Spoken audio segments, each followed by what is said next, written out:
আসসালামু আলাইকুম প্রিয় ভিউয়ার্স, এইমাত্র তাজা খবর হচ্ছে যে বৈষম্য বিরোধী আন্দোলনকারীদের অসহযোগ আন্দোলনকে উপেক্ষা করে যে সকল প্রতিষ্ঠান খুলে রাখা হয়েছিল সে সকল প্রতিষ্ঠানে বৈষম্য বিরোধী আন্দোলনকারীরা হামলা করে এবং সবাইকে বাইর করে দিয়ে তারপর তারা অন্য জায়গায় চলে যায় এবং অফিসের মধ্যেও ব্যাপক ভাঙচুর চালায়।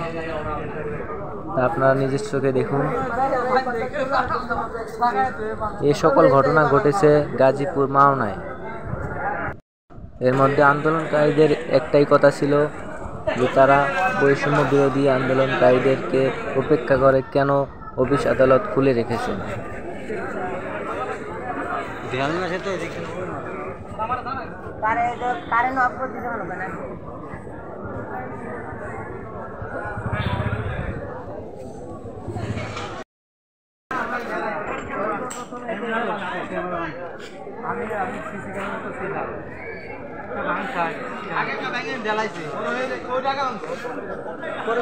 ক্যামেরা জ্বলে